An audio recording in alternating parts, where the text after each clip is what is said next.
Hello, what's up mga ka-TH? Magandang hapon at magandang araw sa inyo. So ngayon mga ka-TH ay atin na naman ilulukit ulit yung ating site. Yung site natin mga ka-TH, nakatatlong test na tayo dyan. So puro positive naman, ayos naman yung ng locator natin.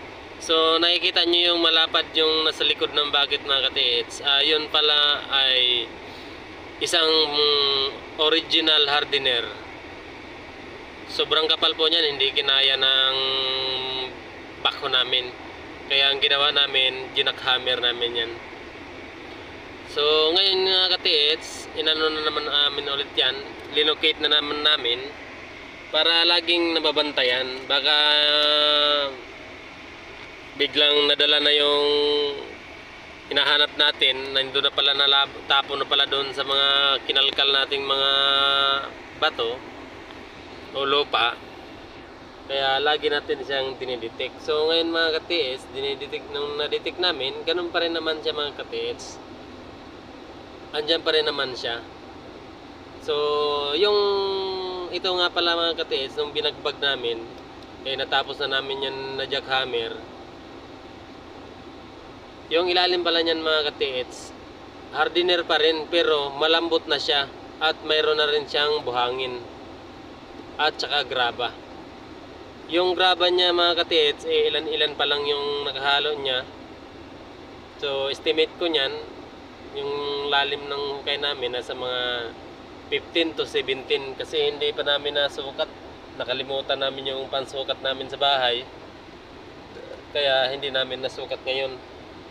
So bali yung tinatapakan namin ngayon mga ka-TH ay wala na yan, binagbag na namin yan, tapos na namin yan.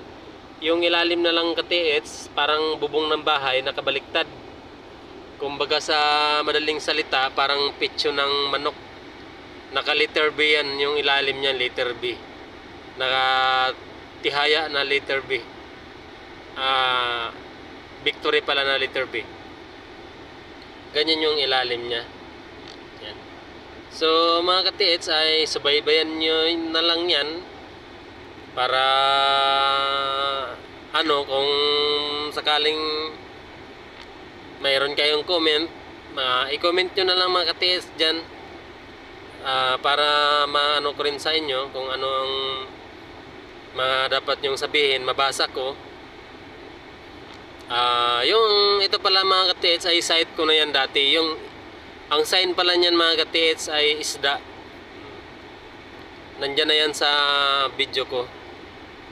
So isda yung sign, ibig sabihin yung laman niya, kasi wala namang ilog dito, sobrang layo. Yung laman niya ay nasa ilalim, nasa tubig. Lalagpas pa kami dyan. So ngayon yung tubig na yan mga ka-TH, dyan kami nagtataka kasi yung ilalim niyan iba na yung tunog ng hardener niya. Kaya medyo na-exciting kami ng konti, pero ito nga ay minalas kasi nangati yung binti ko dahil yan sa tubig na yan. Kamot ako ng kamot. Pero maano din naman tayo. Yan mga ka-TH. Inano namin yan, sinusukat talaga namin yan kung ano kalapad yung namin, yung area namin. Yung area namin mga ka-TH, sobrang laki niyan, sobrang lawak. Yan, nakita nyo naman, sobrang laki. Maluwag pa yung 12 feet dyan. Maluwag pa yan sa 12 feet. So hindi naman namin nasukat talaga yun mga ka-TH, pero yung yung box ng sinukat namin nung dinidetect namin ay 6x6 yan. So sinadya lang talaga namin na laparan para maluwag yung paghukay ng backhoe. Hindi siya masikip. Open area pala yan mga ka-TH, walang tunnel yan. Open para iwas guho, iwas draft. Mas maganda kasi backhoe yung gamit natin.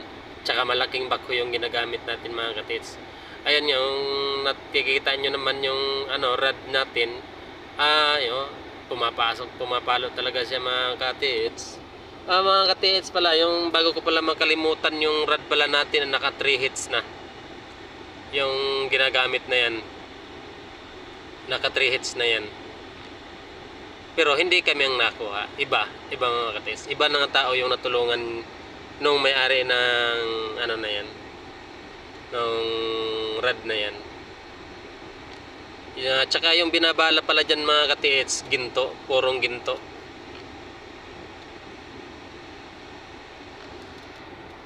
Kaya medyo maganda yung ano niya, maganda yung detection niya, maganda talaga. Legit na legit. So mga ka-TH, mag-comment lang kayo kung may kailangan kayong sabihin, at huwag nyo naman kalimutan mag-subscribe sa ating channel mga ka-TH, kasi medyo matagal ko na tong hindi rin nagamit gawa nung naghahanap pa tayo ng pera sa Maynila. So ngayon nakabalik na naman tayo uli. Nag-ipon tayo ng pera para lang magastos dyan sa bako na yan. 5,000 pala per hours niyan mga ka-TH. Ang estimated ko lang dyan sa trabaho namin, budget ko sa pera ay isang linggo mahigit. Yun lang yung budget ko dyan. Baka sakali kung di ko nakakayanin yung budget niyan mga ka-TH, magpapatulong na lang ako sa inyo. Mag-comment lang at i-chat, mag-comment lang kayo sa akin para magkakontakan tayo. At mayroon pa tayong isusunod na project. Galing dyan 100 meters away, northeast. Galing dito. Nasa bamboo naman yun mga ka-TH. Nalukit na din namin yun.